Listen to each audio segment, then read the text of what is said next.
বেগুন তো জাত বিভিন্ন রকমের হয়।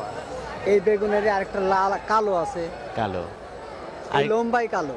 আচ্ছা, একটা বলেন ঝুমকা। ঝুমকা ওইগুলি হলে আপনার ওগুলি শীতকালে বেশি। আচ্ছা, সাদা বেগুন আছে না? সাদা ওগুলি হলে আপনার চকরি বেগুন। কত রকমের খাবার আছে বেগুন কাকা? ধরেন মাছ দিয়ে ঝোল করে খেতে পারবেন, তারপরে চাকা চাকা করে কুটি ওই আপনার চপ করে খেতে পারবেন, ছোট ছোট করে কুটি ভাজি করে খেতে পারবেন, বিভিন্ন রকমের খাবার খাওয়া। আপনি যখন বেগুন বিক্রি করতেছেন তখন বললেন যে আপনার বেগুনে কোনো পোকা নাই। না, এখন পোকা আমরা যে বাইসে নিয়ে আসছি। ও, বেছে আনছেন। কি পোকা হয় আপনার বেগুন? পোকা যে আপনার এই এই পোকাটা হলো লেদা মনে হচ্ছে নাকি, আচ্ছা, এরকম আচ্ছা। করে হাসি এরকম এরকম করে হাঁটে। কুটি করে বেগুন। কি করেন ওই পোকা হইলে তখন কিভাবে? ওই ওষুধ দিলে ওই পোকা মারা যায়। আমরা মূলত বাংলাদেশের যে বেগুন, হ্যাঁ, বেগুনের উপরে একটা কাজ করতেছি আর কি। বেগুনের উপরে একটা তথ্যচিত্র বানাচ্ছি আমরা, যে তথ্যচিত্রের মাধ্যমে বাংলাদেশে কত রকমের বেগুন আছে, কোথায় কোথায় বেগুন পাওয়া যায়, এটা তো আমরা একদমই কৃষকের কাছ থেকে, তারপরে বাজারে, এবং আপনারা যে বিশাল বড় বাজার, এটা কারওয়ান বাজার, এখানে আসছি এটা জানার জন্য। এইখানে আপনাদের এখানে কত রকমের বেগুন আছে, যে আপনি তো একজন অনেক বড় বেগুন। এখন বর্তমানে 5-7 রকমের আছে। এছাড়া আর কি কি বেগুন আপনি দেখছেন আপনার এলাকায়? আরও তাল বাগুন আছে বড় সাইজ, ওটিও লাল। হ্যাঁ, আবার নারকেলি আছে, নারকেলি একটু কালো সাইজ, নারকেলের মতনই চেহারা। সবচেয়ে ভালো কোনটা? আমার সাদা বাগুনই সবচেয়ে ভালো লাগে, তবে বিভিন্ন সাথে বাগুনটা মজে ভালো বুঝলেন, মাছের সাথে চলে। তারপরে ধরেন ভাজা খেতে ভালো লাগে। সব শীতের একটা বাগুন আছে, সাদা বাগুন হয়, একটু বড় সাইজ হয়। আর এখন এইটা আমার মাঘ ফাল্গুনে লাগাইছি বাংলায়, আর ধরো চৈত মাস থেকে শুরু, এটা পৌষ মাস পর্যন্ত চলবে। এই বেগুনটা পৌষ মাস পর্যন্ত চলবে। আবার শীতের সময় অন্য আরেক শীতের সময় শীতের যেটা লাগাবি কাতি মাসে গাড়লো ধরেন, তারপরে হতে হতে একদম ওই আবার চৈত মাস পর্যন্ত শেষ।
ভাজার বেগুন, ভাজার বেগুন বলছেন? হ্যাঁ, এটা জানি যে ভাজার।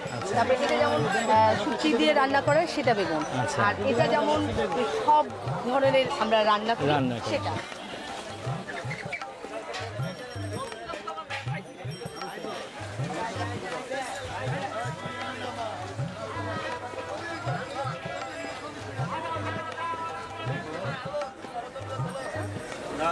কাকা এটা কি বেগুন? হ্যাঁ, কি বেগুন বলতে পারবেন?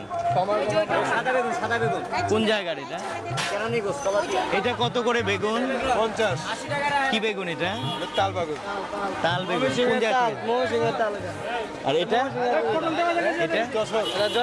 কি বেগুন বলতে পারবেন? আর এটা চট্টগ্রামের দোহাজারি বেগুন, বেসুরি বেগুন, হর্ষিতা, ডিম বেগুন, কালো ইসলামপুরি, কাটা বেগুন,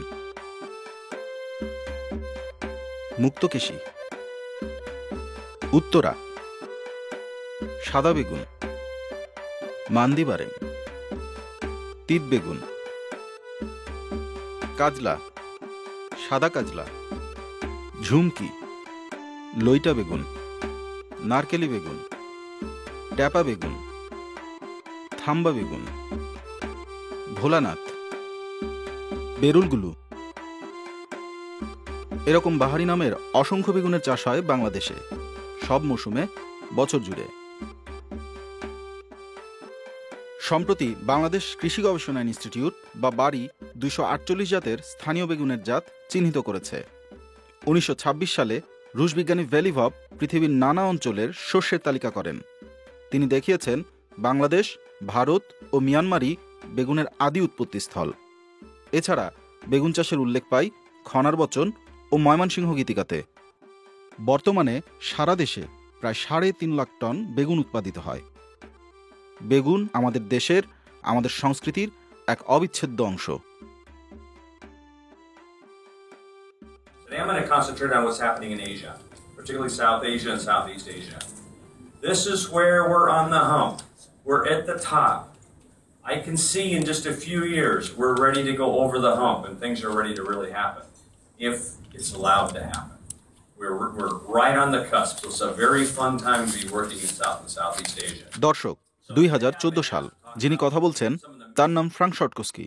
তিনি যুক্তরাষ্ট্রের কর্নেল বিশ্ববিদ্যালয়ের গবেষক। বাড়ির সাথে যৌথভাবে মার্কিন সহায়তার একটি প্রকল্পে কাজ করছেন। এর নাম এগ্রিকালচারাল বায়োটেকনোলজি সাপোর্ট প্রজেক্ট 2 বা ABSP2। এই ক্ষেত্রটা আপনার, তাই তো?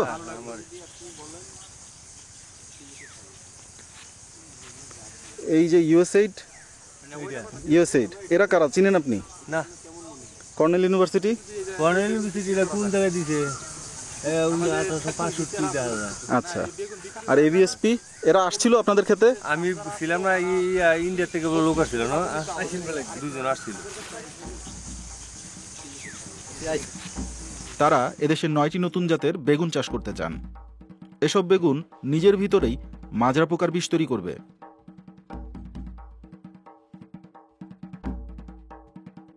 প্রকল্প বলছে এতে কৃষকের খরচ কমবে আর দীর্ঘমেয়াদে বীজ কোম্পানিও মুনাফা করবে।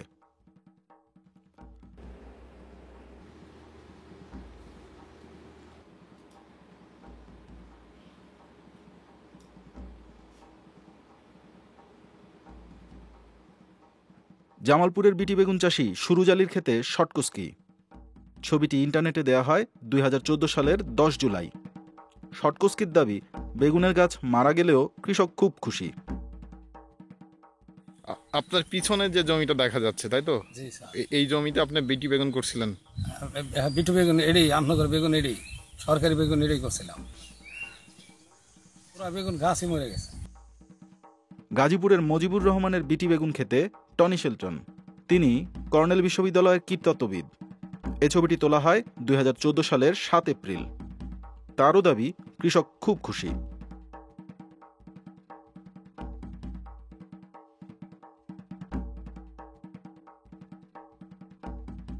বিটি বেগুন চাষে পথে বসল গাজীপুরের কৃষক। 2014 সালের মে মাসে এই রিপোর্ট লিখেছিলেন নিউ এজের সাংবাদিক MH মাসুদ। আমি যে 4টা ক্ষেতে ভিজিট করছি তার 3টা চাষি, 3টা ক্ষেত, ওরা একেবারে ফ্রাস্ট্রেটেড, মানে খুবই হতাশ ওরা যে বিটি বেগুন চাষ করার কারণে ওদের যে বাৎসরিক যে ইনকামটা সেইটা ওরা একেবারে লস করছে। বিটি বেগুন চাষ নিয়ে প্রকল্পের গবেষক ও পত্রিকার সাংবাদিকের দাবি পরস্পর বিরোধী। বিষয়টি খতিয়ে দেখতে আমরা সরাসরি গাজীপুরের কৃষকদের সাথে কথা বলি। গাছে যে পাতা ঝুলে গেছে, এটা আজকে কিছু কিছু মরছে, আগামীকাল দেখবেন এটা হাইরে মেরে যাবো, পাতা পড়ে যাবো। হ্যাঁ, ওই লোক আমার ভাই, মুজিবরা আমার ভাই। তারা প্রতি বছর 34 মাস আসলে আপনার বাজে কৃষি ফসল করে। প্রতি 1 বিঘা জায়গাতে ধরুন আপনার এই যে কুই শাক, ডাটা, ভেন্ডি ওগুলো প্রতি বছরই করে। এটার উপরে এই লোক তার চলা নির্ভর। এই ক্ষেতখানি কৃষি অফিসারে বাইল যাতা, কৃষি অফিসারে কইলে তারা ঠেট মারে, খেত গাছ খেত 2-4টা গাছ আছে আর সব মরে আছে, খেত গাছ খেত। বেড়া হন কি করে, কি একটা জ্বালার মধ্যে আছে, নাই গরো চাইল, নাই ডাইল, বহরে কাবজাপ, পোলা বানরে কাবজাপ, অনেক কি ওটা কি করে, কই যাইব, কই যায় টাইডাল লইব, ওইটা জায়গাটা কোন জায়গা?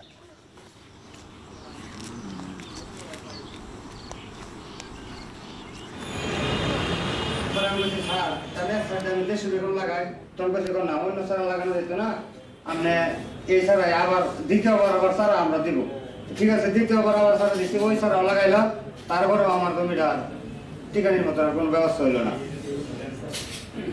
এই সম্পর্কে আমার বক্তব্য, উনি এখানে দানায় আছেন, ওনার কোর্টে গিয়ে আমি দেখছি যে কোনো মনে নিয়ে নেই দেনে অন্য কারণ আপনার কাছে কে কে গেছিল আপনার কাছে সেটা বলেন একটু কে কে গিয়ে নিষেধ করছিল সেটা তো বললেন কেউ যায় নাই কেউ কিছু বলতে যায় নাই যে এই ব্যক্তি চাষ করেন না এরকম কিছু কথা তো কেউ যায় নাই বলেন সঙ্গে সঙ্গে আমাদের আগে তো একটা গাড়ি গেছিল 2 দিন আগে সেই গাড়ি আলাদা গিয়ে কি বলছে সেটা বলেন। দর্শক, সেই গাড়িতে আমরাই ছিলাম, গিয়েছিলাম বিটি বেগুনের ক্ষেত দেখতে। মজিবুর, হাইদুল ও মাসুদ সরকারের ক্ষেতের অধিকাংশ গাছ ততদিনে মারা গেছে। যত্ন আমরা চালিয়েছিলাম আঙ্গুর এটা বন ছন ভরা পরে অনেক আবার বাঁচতাম ওকে বাঁচানোর কথা আমার আমি এদিন সাইড বলেছি সাইড আমরা সাইড আমরা ইয়া গাজীপুর নিয়ে লাগাই এরা কইছে ইয়া লাগাইতাম ওই সাইড দা দেশি বেগুন সারা লাগাইতাম এদিন আইছে ওরা আমি সাইলের ঘুরে দিয়ে আইছি ওই আমরা বাগুনটা যে মরছে আমার সাইলের বাগুন দিয়ে কাজ করছে না একটা আঙ্গুর তো মনে হ্যাঁ পরে এইটা আর হেরা কিছু পাই আঙ্গুর অবস্থা একই আঙ্গুর পরে কয় গাছের লেগে মরে আমি কই মানলাম গাছের লেগে মরে তো হিতা মরে নাকি। এরপর আমরা যাই আরেক বিটি বেগুন চাষি মনসুর সরকারের ক্ষেতে। সেখানে বেশিরভাগ গাছ তখনও বেঁচে ছিল, তবে এই বেগুন বাজারে বিক্রিতে সমস্যা হচ্ছে। আমি বাগুন নিয়ে গেছিলাম গত বৃহস্পতিবার 5 কেজি 2 কেজি আমি ফেরত আনছি। মানুষের অনেক টিটকারি করছে আর কি, যে বাগুন খেলে মানুষ ক্ষতি হয়, মারা যাবে এই সেই। বিটি বেগুনের নাম শুনছেন? না, বিটি বেগুন শুনি নাই, কিন্তু আপনার ঝুমকি বেগুন এইটা এই যে দেখেন এইখানে কতগুলো বিটি বেগুনের ছবি দিয়েছে। এটা কোনটার মতো আপনার এখানে আছে তো 2টা বেগুন, এই যে গোল এটা গোল এটা হ্যাঁ এটাও এখানে নাই। আচ্ছা এটা কালোটা, এটা যেটা আছে এটাও সবুজ হ্যাঁ, কিন্তু ওইটা তো আছে হ্যাঁ এটাও নাই, এটা বোতল বেগুন বলে। বোতল বেগুন আর এটা লম্বা বেগুন বলে, কিন্তু এটার ভিতরে কোয়ালিটি আছে। আচ্ছা কোয়ালিটি আছে।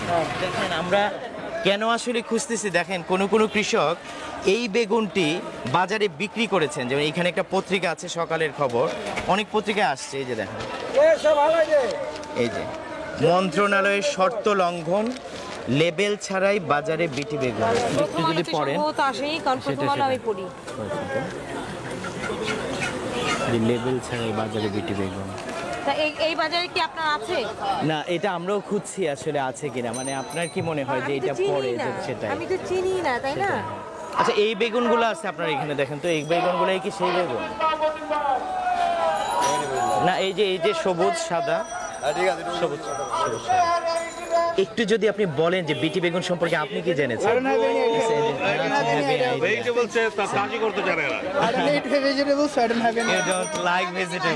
আপনি লাইক করেন? আমি সব খাই। আচ্ছা আপনি বেগুন পছন্দ করেন? লাইক ব্রিনজাল। চিকেন ছাড়া কোনো কিছু বাজারে কিন্তু নরমাল বেগুনের মতোই বিক্রি হচ্ছে। যদি আপনারা নিউ এজের একটা ইন্টারভিউ দেখে থাকেন রফিকুল ইসলাম মন্ডলের, সেখানে কিন্তু উনি পরিষ্কার বলছেন যে লেবেলিং করা হবে না। উনি কিন্তু পরিষ্কার বলছেন it is totally impossible to label the brinjals before going to market here in Bangladesh. পরিবেশ মন্ত্রণালয় একটা প্রজ্ঞাপন দিয়েছে, যদি বাজারে বিটি বেগুন বিক্রি করতে হয় তাহলে এটা লেবেলিং বজায় রেখে বিক্রি করতে হবে। আমরা জানতে চাই বাজারে বিটি বেগুন বিক্রি হচ্ছে কিনা।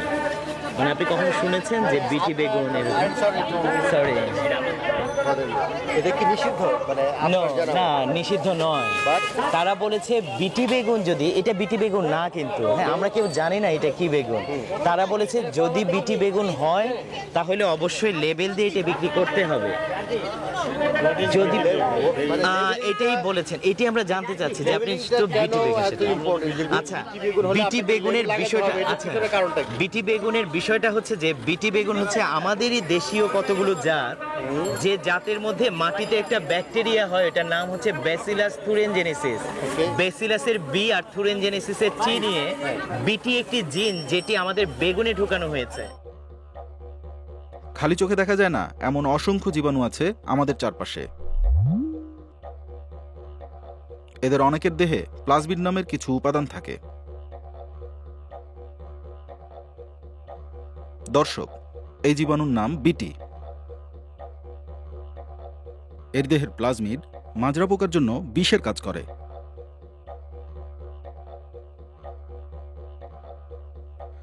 এখন দেখছেন গাছের টিউমার সৃষ্টিকারী জীবাণু অ্যাগ্রোব্যাকটেরিয়াম টুমেফেসিয়েন্স। এরা অন্য জীবাণু বা গাছকে ক্ষতবিক্ষত করে। এখানে আরো কিছু জীবাণু আছে। এদের পরস্পরের সাথে প্রতিযোগিতায় বাধ্য করা হয়।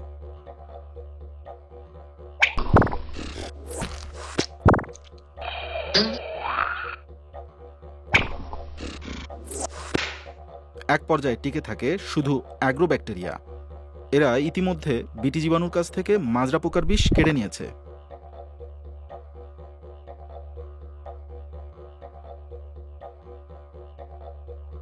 এরপর বেগুন বীজ থেকে জন্ম নেওয়া অঙ্কুর কেটে ফেলা হয়। কাটা অঙ্কুরের মধ্যে ছেড়ে দেওয়া হয় বিষ বহনকারী অ্যাগ্রোব্যাকটেরিয়া। অ্যাগ্রোব্যাকটেরিয়া অঙ্কুরের কাটা অংশ দিয়ে বিষাক্ত উপাদান ঢুকিয়ে দেয়, যা কোষের সাথে মিশে তার চরিত্র পরিবর্তন করে। অঙ্কুর থেকে বাড়তে থাকা গাছ সারা দেহেই মাজরা পোকার বিষ তৈরি করে। গবেষণালব্ধ বিটি বেগুনের যে কথা বলেছে সেটা পৃথিবীর আরো 2টা দেশ প্রত্যাখ্যান করেছে। কেন প্রত্যাখ্যান করেছে? সে বলেছে কি যে এটা স্বাস্থ্যের প্রতি ক্ষতিকর, এটা পরিবেশের জন্য ক্ষতিকর। তৃতীয় ব্যক্তি হলাম আমরা বাংলাদেশ। আমাদের বাংলাদেশ সরকার হঠাৎ এই ব্যাপারে খুব উচ্ছ্বাস আর মন নিয়ে বেরিয়ে আসলেন।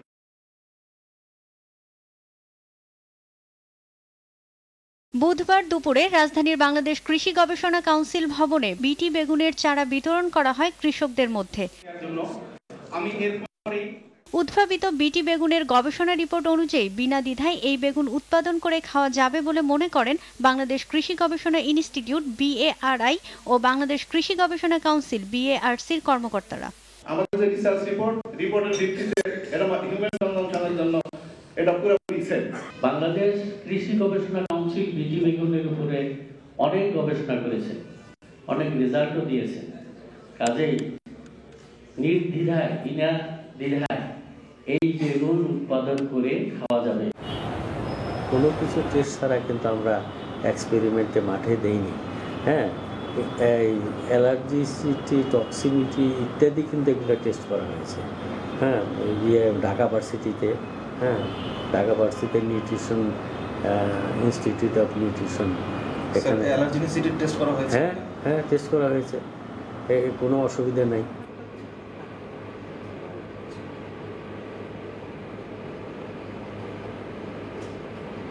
ঢাকা বিশ্ববিদ্যালয়ের উচ্চতর বিজ্ঞান গবেষণা কেন্দ্রের পরীক্ষাগার।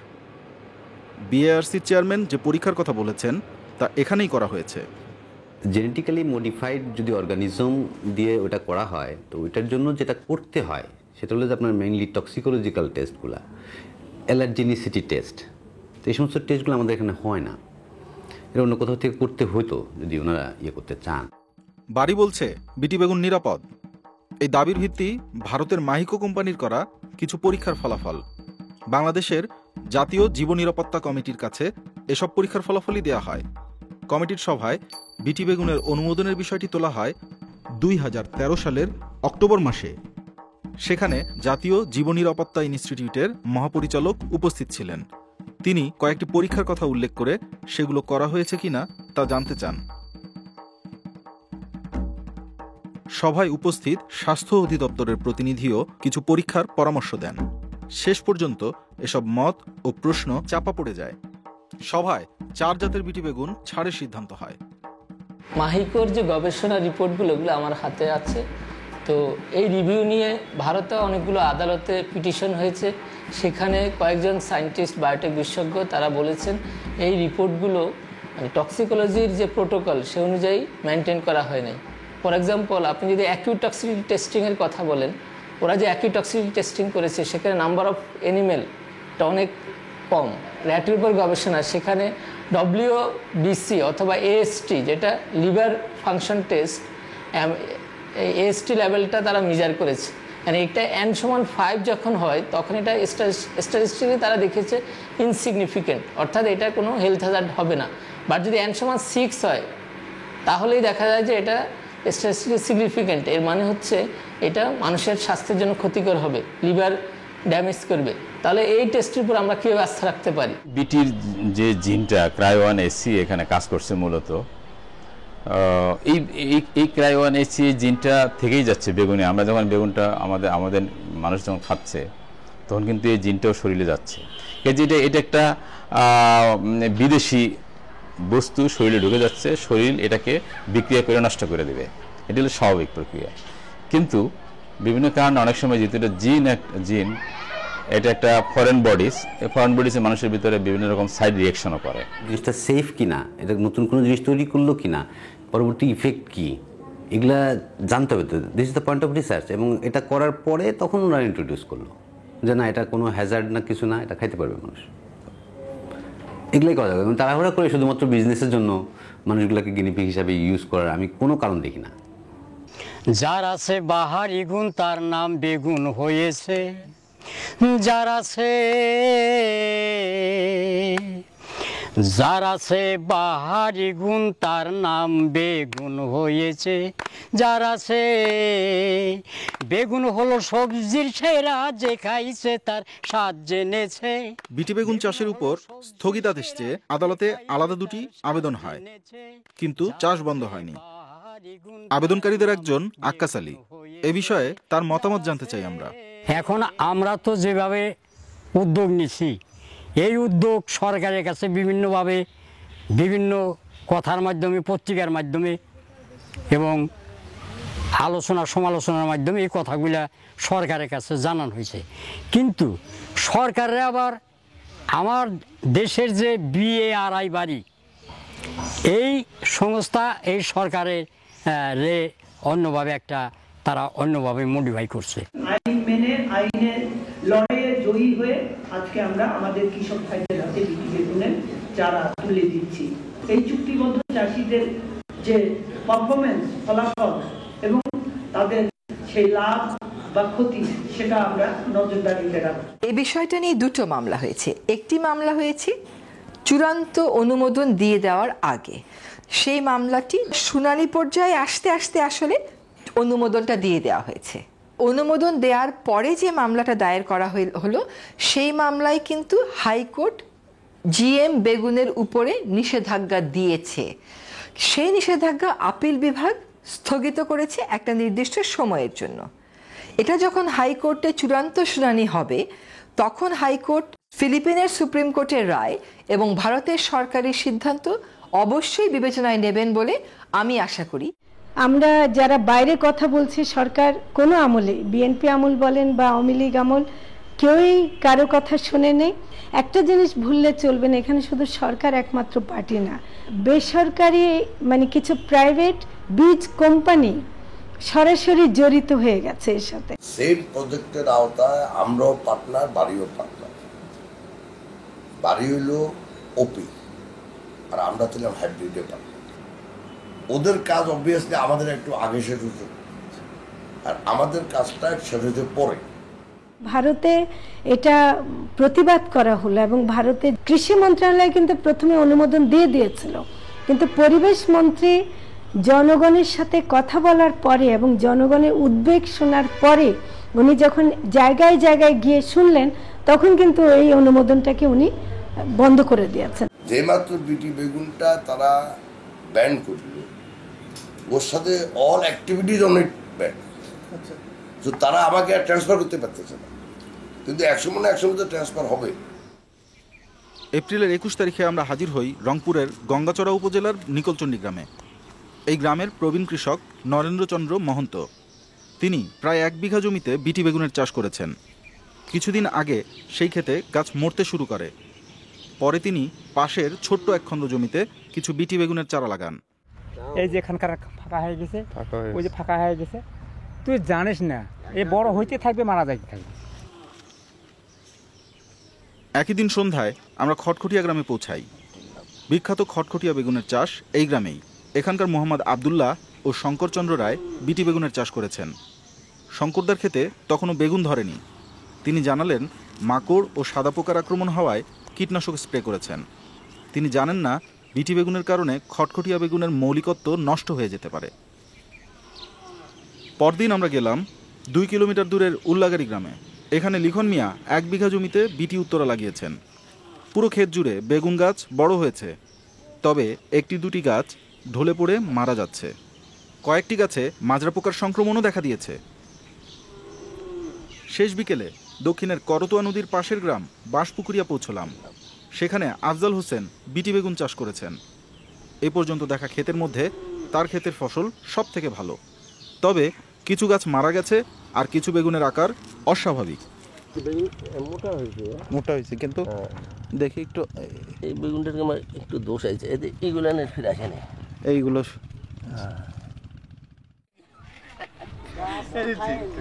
সুন্দর হয়েছে। আমরা গাছ খাবো না, বেগুন খাবো, তাই গাছ খাবো, আমরা খাবো বেগুন। গাছের ডুগা বাদে দিদি খাবো। গাছের ফল না থাকলে তো আর আমাদের কোনো লাভ আসে না, গাছের ফল থাকতে হবে।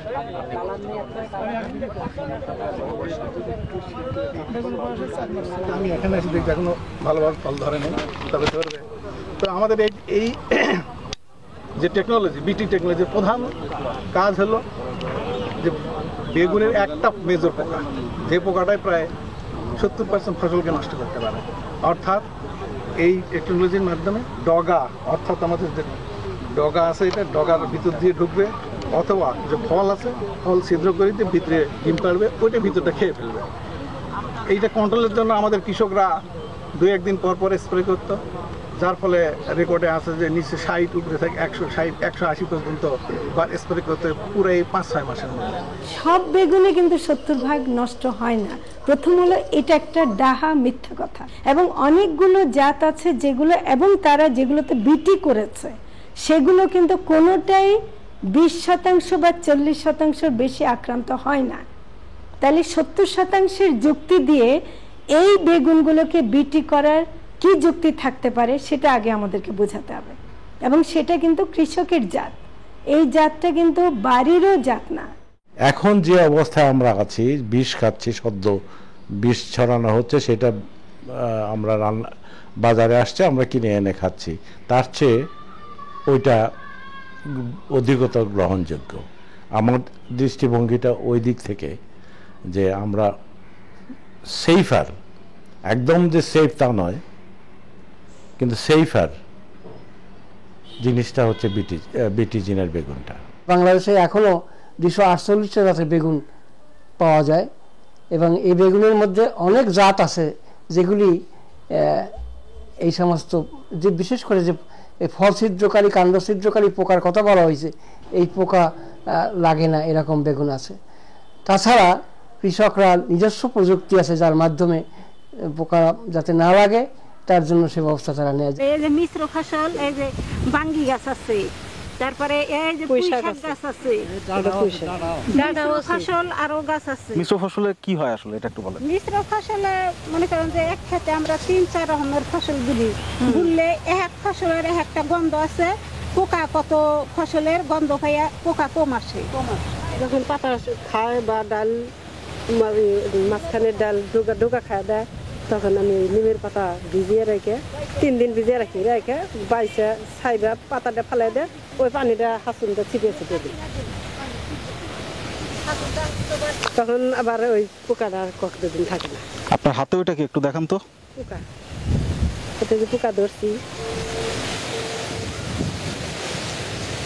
এই যে পোকা,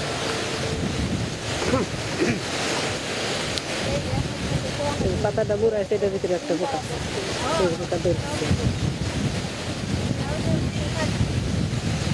আর কোনো পোকা আছে বেগুনে? আছে, বেগুনের ভিতরেও সাদা সাদা পোকা আছে। আচ্ছা, এক বেগুনের মধ্যে 3-4টা করে ছিদ্র করে। আচ্ছা, 2 মণ বেগুনে অন্তত 10 কেজি পোকাই বাইরে, আমরা এটা ফেলাই দিই। কত অনেক গরিব গরিব মানুষ আছে, বেঁচে বেঁচে খায়। আবার তো পাতা খায়, এটা হলো হলুদ পোকা, কাটা কাটা সাইজে। আর ওই যে ডুগা খায়, ওটা লম্বা পোকা। গাছ হলে এতটা, তার 2টা ডাল থাকলে পরাই, ওই 2টা ডুগায় যদি খেয়ে দেয় তাহলে গাছটা ঠিকই থাকে, ডুগা আমরা ফেলাই দেয়, ওই গাছটা আরো টাঙ্গাইলের এই কৃষকরা জৈব পদ্ধতিতে কীট দমন করেন, তাদের কোনো রাসায়নিকের দরকার হয় না। কিন্তু সারা দেশের চেহারা ভিন্ন, অধিকাংশ কৃষক কীট দমনে রাসায়নিকের উপরই নির্ভর করেন। 1 বিঘা ক্ষেতের মধ্যে দেখা গেছে কি মিনিমাম সার, কীটনাশক যা কিছু আছে সবকিছু, এভরিথিং, মানে কামলা খরচ যা কিছু আছে সবকিছু নিয়ে আপনার 30-35 হাজার টাকা খরচ হয়, বা 40ও হইতে পারে। দেখা গেছে কি মানে বেচা বিক্রি হইলে হাইস্ট আপনার 70, এরপরে যদি বাম্পার দর ভালো পাওয়া যায় তাহলে দেখা গেছে কি 70 বা আপনার 1 লাখ, মানে এর মানে বেশি যেত না। আর যদি যে বছর বেগুনের দাম কম থাকে, এই বছর থেকে গৃহস্থ ক্ষেতের মাঝে বই খেতে শিক্ষিত করে, আর কিছু করার নাই। কি পোকা বলে রে? মারজা। এই পোকার জন্য কয়বার ওষুধ দিবেন আপনি? 2 বার পরে। 6 মাসের সপ্তাহে 2 দিন হলে কয়বার করে? বহুত। 4 দুগুণে 8, 6 48, 50 বার দেন? কত বেশি করে আরো 8 মাস 9 মাস থাকে। কিরার জংশন রইল মাছি থেকে। মাছি দেখবেন যখন ক্ষেতের মধ্যে সার দেওয়া হইলো, সার দিলে ডুগাটা মোড়া হইলেই মাছি ঘুরবো ক্ষেত। মাছি ঘুরলেই ডুগার মধ্যে একটা হুক সাইড দিব। মাছি আছে ডিম পারে। হ্যাঁ ডিম হলে ডিম থেকে একটা মানে বাচ্চা এবার কিরা দাও। হ্যাঁ এটাই করে একদিন থাকলে কিরাটা বড় হইছে।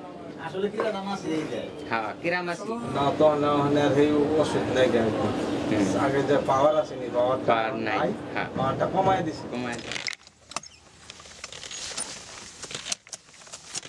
রাসায়নিক দিয়ে কীট দমন আর কার্যকর থাকছে না। শুরুতে রাসায়নিক বিষ দেওয়ার পর কোনো কোনো কীট দমে যায়, তবে এটা ঘটে সাময়িকভাবে। অল্প দিনেই যে কোনো কীট রাসায়নিক বিষে অভ্যস্ত হয়ে পড়ে। আবার কোনো কোনো কীট দমনের সময় অন্য কীটের বংশবিস্তারের ঘটনা ঘটে। এটাই হয়েছে প্রতিবেশী দেশ ভারতে। সেখানে বিটিজিন প্রযুক্তি তুলা গাছের বল ছিদ্রকারী কীটের বেলায় আর কার্যকর থাকছে না। এখন আর সেই বিটি কটনের সেই উপকারিতাটা আর পাচ্ছে না কৃষক। এটা বেগুনের বেলায় হতে পারে, কারণ এটা ইনসেক্টের বদল হয়, ইনসেক্টেও তার মিউটেশন হয়, চেঞ্জ হয়, তার জেনেটিক মেকআপের চেঞ্জ করে। তো সেই ক্ষেত্রে এখানে যে হবে না এমন কোনো নিশ্চয়তা নেই, হতে পারে। ভারতের প্রতিবেশবিদ ও অ্যাক্টিভিস্ট বন্দনা শিবাও একই মত দিয়েছেন। বিটি তুলার জেট টেনে তিনি বিটি বেগুন সম্পর্কে সতর্ক করেছেন।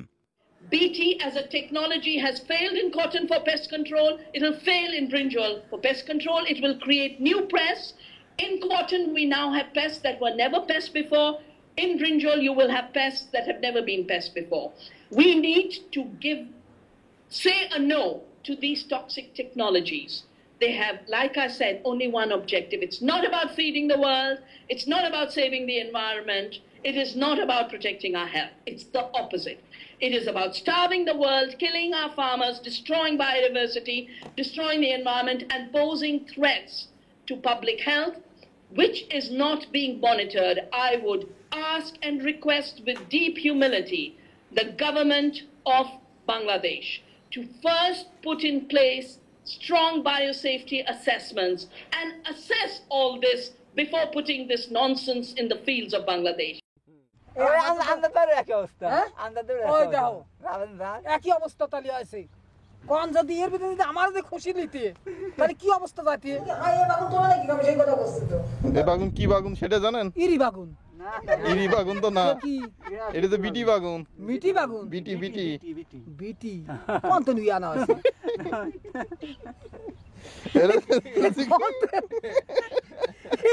বিটি বাগুন। বেশিরভাগ বিটি বেগুন খেতে ফল ধরার ঠিক আগে বা পরে গাছ মারা গেছে। এর কারণ বুঝতে আমরা একটা মতবিনিময় সভা আয়োজন করি। ব্যাকটেরিয়ালটির কারণে মারা গিয়েছে, এটা আমরা স্বীকার করছি। আমাদের বীজটা যে ডেমনস্ট্রেশন ছিল ম্যাক্সিমাম জায়গায় আমাদের সব জায়গায় বলবো না, অনেক জায়গায় আমাদের প্রোগ্রামটা পুরোপুরি সাকসেস আমরা বলবো সাকসেস অনেক জায়গায় হয়েছে যে পরিচিতি পেয়েছে, বাট পুরোপুরি সাকসেস হয়নি এটা বলতে চাচ্ছি না এই কারণে যে ব্যাকটেরিয়াল উইল প্রবলেম ছিল। এখানে বিটি বেগুন গাছ মারা যাচ্ছে এই কথাটা লেখার জন্য এই প্রজেক্ট বলছে বিটি ব্রিনজাল has also been the subject of unjustified negative publicity in Bangladeshi national media. আপনি শুধু এই টিভিওয়ালা অন্য কোনো এনজিও থেকে সাক্ষাৎকার দিয়েছেন, আমি একটিবারের জন্য বাড়ির ক্যাম্পাসে আসতে বলছি, আসেন এখানে আসেন, আমাদের ফটো দেখেন। আপনি বলতেন যে আপনি আসেন, আমি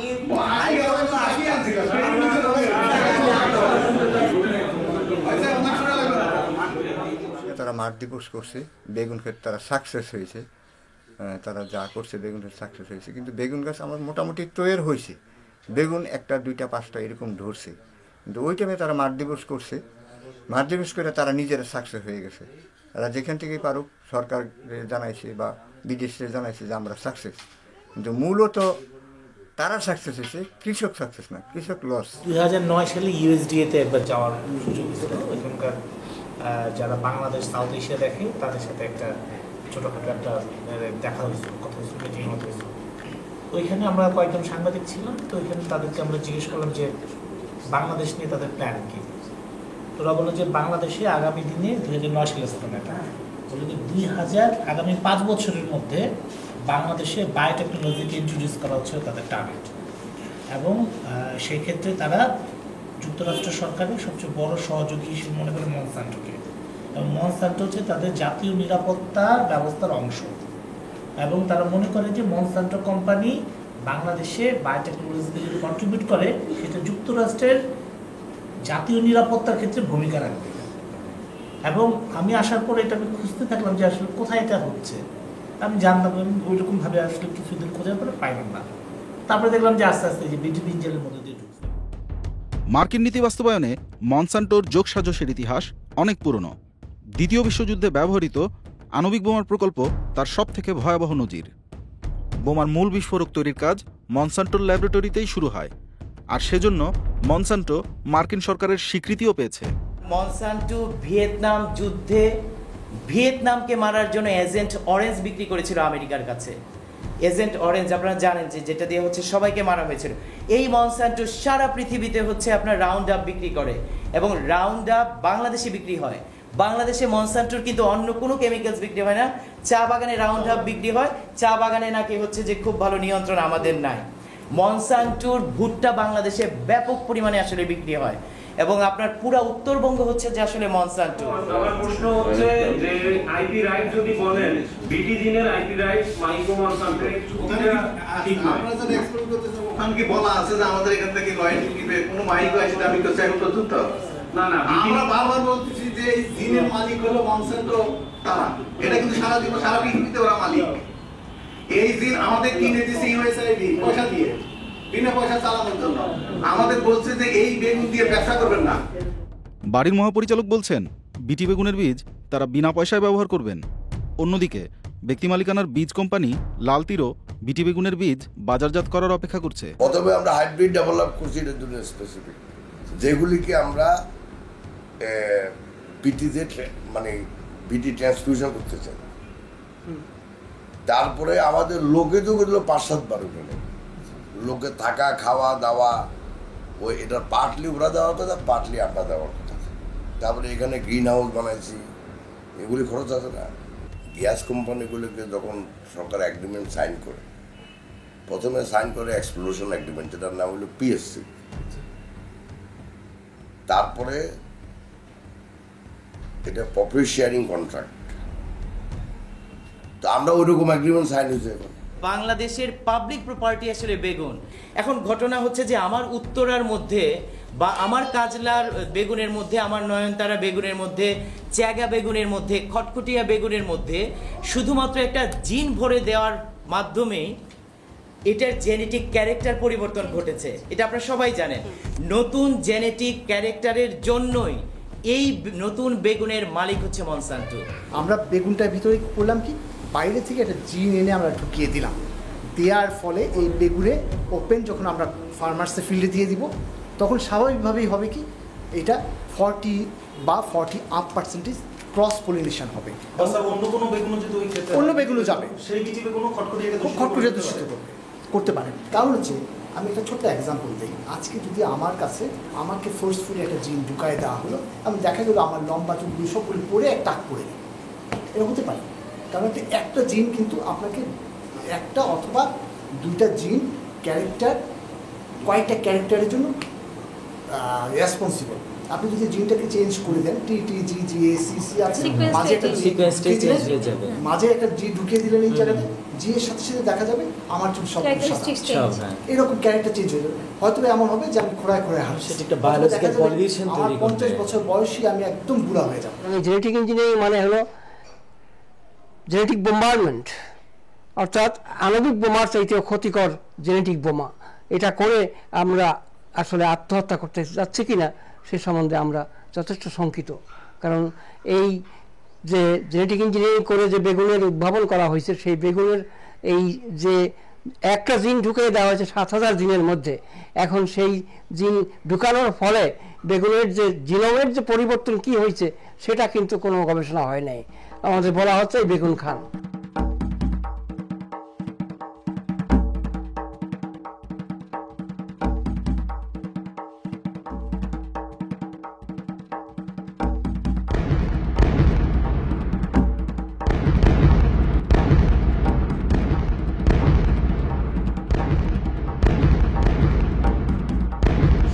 এখানে স্পষ্ট লেখা আছে, সংবিধানের ৫ম সংশোধনীতে যে নতুন ধারা করা হয়েছে এটাতে স্পষ্ট বলা হয়েছে যে গভর্নমেন্ট বাই ল বাংলাদেশের সকল জেনেটিক রিসোর্স প্রাণ বৈচিত্র্যকে রক্ষা করবে। সেইখানে যদি একটি গবেষণার নামে, যেটি উনি বলেছেন যে সকল একটা গেম, আসলে যে বিটি বেগুন গবেষণার নামে একটি প্রতিষ্ঠান বাংলাদেশের কৃষকের ৯টা বেগুনের জাতের মালিকানা তুলে দেয় হচ্ছে একটি কর্পোরেট কোম্পানির কাছে, অবশ্যই সেটা আসলে আমরা প্রশ্ন করব। জিএমওর ক্ষেত্রে যে আন্তর্জাতিক নীতিমালা আছে, যেমন কার্টাগেনা প্রোটোকল বা সতর্কতামূলক যে নীতিমালা আছে, সেখানে বলা হচ্ছে যে যেটা আদি উৎপত্তি স্থল সেখানে করা যাবে না, এই জন্য যেহেতু এটা দূষণ ঘটায়, নষ্ট করে দেয়, তাহলে আদি উৎপত্তি স্থল নষ্ট হলে সারা বিশ্বের জন্যই এটা নষ্ট হয়ে যাবে। ফলে বাংলাদেশে আমরা দাবি করতে পারি, জোর গলায় দাবি করছে যে বাংলাদেশে আছে, কারণ বাংলাদেশে আপনি যদি মানুষের খাদ্যাভ্যাসের মধ্যে দেখেন, আপনি চলতে ফিরতে গ্রামে গঞ্জে যে কোনোখানে বেগুনের নাম ধরে আপনি পাবেন। জিএমও ফসলের বিরুদ্ধে যারা বলতেছে, আজকে আপনাদের বলে রাখি, আগামী বছর আমাদের জিএমও আলু রিলিজ হবে, এর 2-1 বছরের মধ্যে জিএমও রাইস রিলিজ হবে, কারণ এখানে গোল্ডেন রাইস আমাদের ক্যাম্পাসের মধ্যেই হচ্ছে, বিডিরা করতেছে। কাজে এটাকে তারা প্রথমেই জিএমও কে ধরে, বেগুনকে ধরে আটকাইতে না পারলে ওগুলাতে আটকাইতে পারবে না, এই জন্য চেষ্টা হয়তো বা তাদের ওই লাইনে আছে। মিথস এন্ড রিয়েলিটি, যে ধারণা এবং হচ্ছে যে আসলে সত্যতা, দেখেন এটা কিন্তু 2014 সনে আসলে বাড়ি বের করেছে এবং এখানে স্পষ্ট বলেছে যে এটা নাকি আমরা ধারণা করি, এটা হচ্ছে মিথ। মিথ মানে কাল্পনিক কথা। ওনারা বলছেন যে মনসান্টো মাহিকার মতো বৃহৎ প্রতিষ্ঠানের জন্য বিটি বেগুন একমাত্র পথ যা দক্ষিণ এশিয়া এসে আমাদের বীজের উপর হস্তক্ষেপ করবে। তারা বলছেন যে না, বিটি বেগুনের উপর মনসান্টোর কোনো সত্ত্বাধিকার নাই, এটা বাড়ির বের করার একটা বই। কিভাবে নাই? এই চুক্তি আমি করেছি, এই চুক্তি আফজাল ভাই করেছেন, যাকে বিটি বেগুন চাষ করতে দেয়া হয়েছে।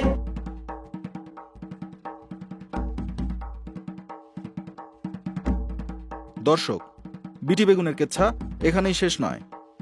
2015 সালে বাড়ি আরও 108 জন কৃষককে বিটি বেগুনের চারা দিয়েছে।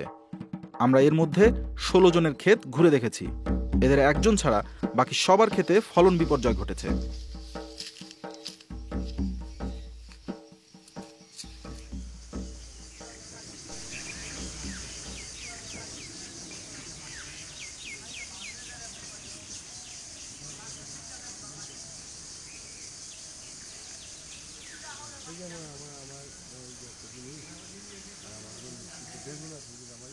পোকা বাইচা আছে? বাচ্চা আছে।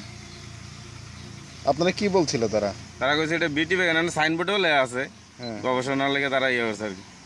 তারা বলছিল বিটি বেগুন, কিন্তু এর মধ্যে পোকা হয়ে গেছে না? হ্যাঁ, পোকা হয়ে গেছে। তা আবার শহীদপুর 2-3 দিন আগে মিটিং হয়েছিল, বলছিল যে পোকা নাই, তো গাছের মধ্যে বেগুনের মধ্যে পোকা থাকতো না, পোকা পাওয়া গেছে। সবসময় আসতো, তো আপনি জিজ্ঞাসা যে আপনারা এই ক্ষেত্রে কি করবেন করেন, তখন আর মানুষের জবাব দিতে পারে না। তখন মানুষের আমি কইতাছি যে এটা বাইরের ছাড়া ওটা তা করে দুশ্চে কোনো লাভ নাই, এটা আমার দেশের আবহাওয়ার লোকে বনতাছে না, মানে এটা করে তা করে বুঝাই দিচ্ছি আর কি। তা করে একটা সম্মান অসম্মান করে লাভ আছে না।